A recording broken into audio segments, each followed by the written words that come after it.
Avant de plonger dans cette histoire incroyable, pensez à vous abonner à la chaîne et à activer la cloche.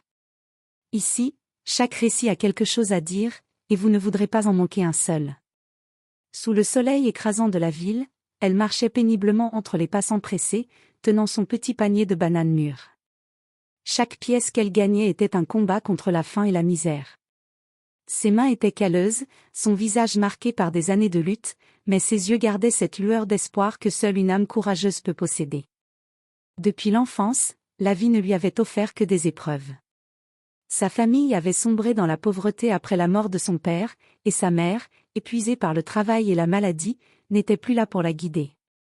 Chaque jour, elle vendait ses bananes dans les rues bondées, espérant juste un sourire, un geste de gentillesse, un peu de reconnaissance.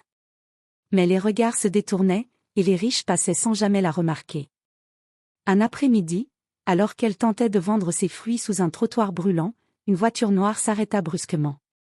Un homme en costume élégant descendit.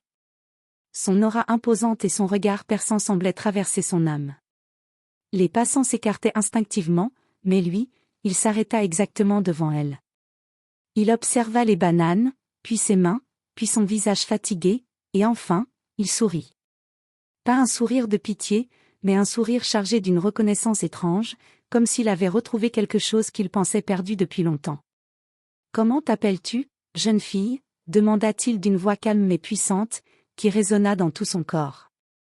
Elle hésita, surprise par cet intérêt inattendu. Son cœur battait à toute vitesse.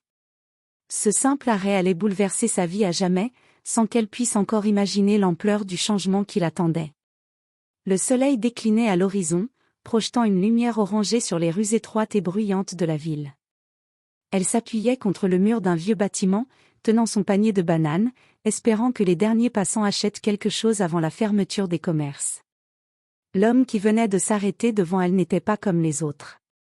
Ses chaussures impeccables ne touchaient même pas la poussière du sol, et son costume parfaitement taillé brillait sous les derniers rayons du soleil.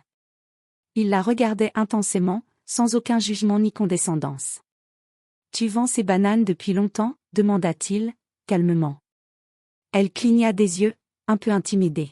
« Depuis toujours, monsieur. » « Enfin, depuis que je peux travailler ?» Sa voix tremblait légèrement. Il hocha la tête, observant chacune de ses expressions, chaque geste. Puis il fit quelque chose d'inattendu, il sortit un billet de sa poche et le posa sur son panier. « Prends ce que tu veux, mais reste avec moi un instant. » Elle le regarda, surprise et confuse. « Pardon ? » « Juste un instant, » répéta-t-il, d'un ton qui ne laissait pas place à la discussion. « J'ai quelque chose à te montrer. » Avec hésitation, elle le suivit jusqu'à sa voiture noire, garée juste à côté.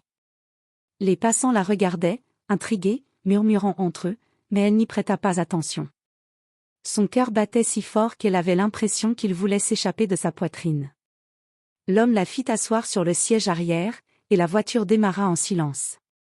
Après quelques minutes, ils arrivèrent devant un immense bâtiment moderne, un contraste frappant avec les rues étroites et délabrées d'où elle venait. « Bienvenue dans le monde que tu n'as jamais imaginé, » dit-il enfin, en la regardant droit dans les yeux. Elle ouvrit la bouche pour parler, mais aucun mot ne sortit. Ses yeux s'écarquillèrent en découvrant la grandeur du lieu. Dans cet instant, elle comprit que sa vie allait changer, mais elle ignorait encore à quel point. Elle ne pouvait détacher ses yeux des vastes couloirs lumineux et des œuvres d'art qui ornaient les murs. Chaque pas qu'elle faisait à l'intérieur de ce palais moderne la plongeait un peu plus dans un mélange de fascination et d'incrédulité. Elle se sentait comme une étrangère dans un monde qu'elle n'avait jamais imaginé. L'homme la guida jusqu'à un grand salon où une table était dressée avec des fruits exotiques, des pâtisseries et des boissons rares. Il s'assit en face d'elle et l'invita à faire de même. La tension était palpable. « Pourquoi moi ?» osa-t-elle enfin demander, sa voix tremblante. Il sourit, mais cette fois, ce n'était pas un sourire froid ou distant. C'était un sourire chargé de souvenirs et d'émotions. « Parce que, je t'ai vu avant que tu ne me voies.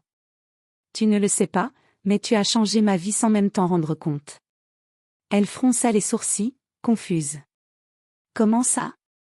Je vends juste des bananes. » Il posa sa main sur la table, près de la sienne, mais sans la toucher. « Il y a 20 ans, j'étais dans une situation désespérée. Une personne m'a tendu la main sans rien attendre en retour. Je n'ai jamais pu la remercier correctement. Aujourd'hui, je crois que c'est ton tour de recevoir quelque chose d'inattendu. Un silence s'installa. Les mots semblaient flotter dans l'air, lourds de sens. Elle ne comprenait pas encore, mais son cœur savait que cet homme n'était pas simplement un client généreux. Il portait un secret, un lien invisible entre eux qui allait bientôt tout bouleverser. « Je ne comprends pas, je ne peux pas accepter tout ça, » murmura-t-elle, baissant les yeux vers ses mains calleuses. « Tu n'as pas besoin de comprendre tout de suite, » répondit-il doucement. « Mais je veux que tu saches que ce moment, ce geste, est le début de quelque chose de plus grand pour toi. Une chance que peu de gens ont. » Elle leva les yeux et croisa son regard. Il y avait dans ses yeux une intensité qu'elle n'avait jamais vue chez personne. Elle sentit une chaleur étrange monter en elle, mélange d'espoir et de peur. Elle ne savait pas encore ce que l'avenir lui réservait, mais elle sentait qu'il ne serait jamais le même après cet instant. Le monde qu'elle connaissait jusqu'ici, les rues, le soleil brûlant, le panier de bananes semblait s'éloigner, remplacé par un horizon rempli d'inattendus, de promesses et de mystères. Le lendemain matin, elle se réveilla dans une chambre qu'elle n'aurait jamais cru pouvoir occuper. Les rayons du soleil traversaient les grandes baies vitrées, illuminant un mobilier luxueux et des tableaux magnifiques. Elle se frotta les yeux, encore incrédule. Était-ce un rêve ou la réalité? L'homme entra dans la pièce, portant un costume impeccable comme la veille. Il lui sourit avec la même intensité qu'il avait frappé le premier jour. « Je pense que tu mérites de savoir la vérité, » dit-il, sa voix grave résonnant dans la pièce silencieuse. « Je ne suis pas ici juste pour t'aider avec un geste de charité. Il y a une raison bien plus profonde à notre rencontre. » Elle sentit un frisson parcourir son dos. « Quelle raison ?» demanda-t-elle, sa voix à peine audible. Il prit une grande inspiration. « Je suis milliardaire. Mon nom est Alexander Monroe.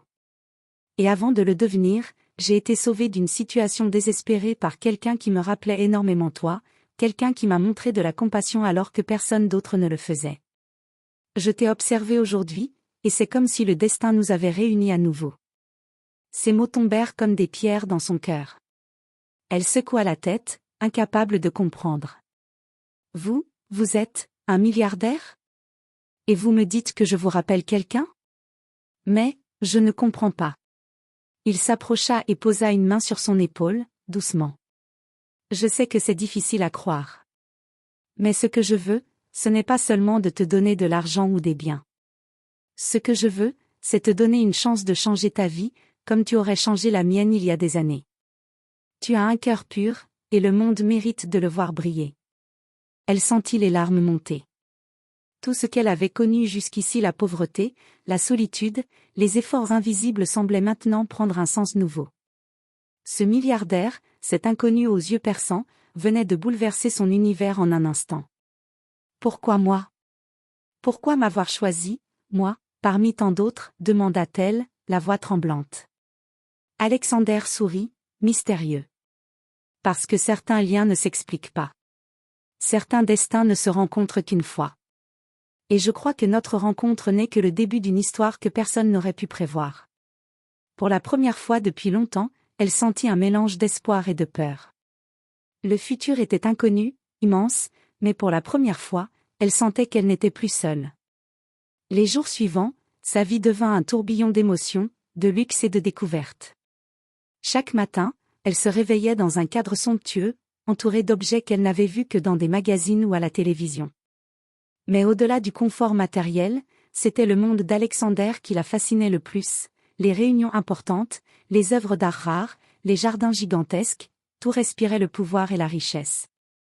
Pourtant, malgré toute cette splendeur, elle se sentait souvent intimidée.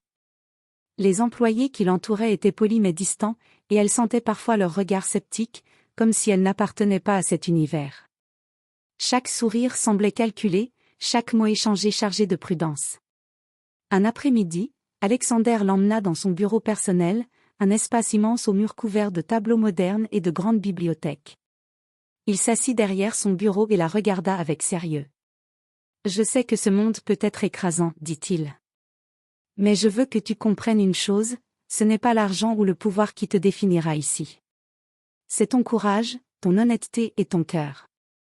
Elle hocha la tête, encore un peu perdue. Mais, je n'ai jamais travaillé dans un environnement comme celui-ci. Tout me semble, trop grand, trop rapide. C'est normal, répondit-il en souriant. Mais je ne t'ai pas amené ici pour que tu sois parfaite. Je t'ai amené ici pour que tu restes toi-même. Et bientôt, tu comprendras que ce monde n'est pas seulement fait de richesses, mais de décisions difficiles et de responsabilités. Certaines seront faciles, d'autres mettront ton cœur à l'épreuve. Elle baissa les yeux, réalisant que sa vie allait changer non seulement par le confort matériel, mais aussi par les choix qu'elle devrait faire. Elle ressentait une peur nouvelle, mais aussi une excitation qu'elle n'avait jamais connue. Ce soir-là, assise près de la fenêtre de sa chambre, elle contempla la ville illuminée. Les rues qu'elle connaissait, ses anciennes peines et ses luttes quotidiennes semblaient maintenant appartenir à un autre monde, comme un passé lointain. Mais au fond d'elle, elle savait qu'elle devait rester forte. Car dans ce monde de luxe et de pouvoir, chaque sourire pouvait cacher une intention, et chaque geste pouvait déclencher une tempête. Et c'était exactement ce qui allait arriver. Les semaines passèrent, et elle commença à s'adapter à ce nouveau monde. Elle avait appris à naviguer dans les couloirs de l'immense demeure d'Alexander, à comprendre ses affaires, et même à prendre des décisions importantes à ses côtés. Mais malgré le luxe et le pouvoir, elle restait fidèle à elle-même, simple, généreuse, et pleine de compassion pour ceux qu'elle avait laissés derrière elle. Un soir, Alexander la fit appeler dans son bureau. Il avait un sourire énigmatique, mais cette fois, il y avait une intensité dans son regard qu'elle n'avait jamais vue. « Il est temps que tu saches la vérité complète, dit-il doucement, mais avec gravité. Ce que je ne t'ai pas encore dit, c'est que cette rencontre n'était pas un hasard. Il y a 20 ans, j'étais sur le point de perdre tout espoir. Et quelqu'un comme toi, quelqu'un avec un cœur pur et désintéressé m'a montré que la bonté existe encore. Cette bonté m'a sauvée d'une vie que j'aurais pu regretter pour toujours. » Elle sentit ses mains trembler. « Mais, je ne vous connais pas. Je n'ai fait que vendre des bananes. »« Exactement, répondit-il avec un sourire doux. Mais c'est justement cette simplicité et cette honnêteté qui font toute la différence. Aujourd'hui, je veux te donner plus qu'un simple avenir confortable. Je veux te donner le pouvoir d'aider ceux qui, comme toi, se battent chaque jour pour survivre. » Il se leva et lui tendit une enveloppe. À l'intérieur, il y avait les documents d'une entreprise créée spécialement pour elle, ainsi qu'une carte indiquant une fondation caritative qu'elle pourrait gérer. « C'est ton tour de changer le monde, dit-il. Et je sais que tu le feras mieux que quiconque. » Les larmes montèrent à ses yeux. Elle se sentit submergée, mais une joie profonde remplissait son cœur.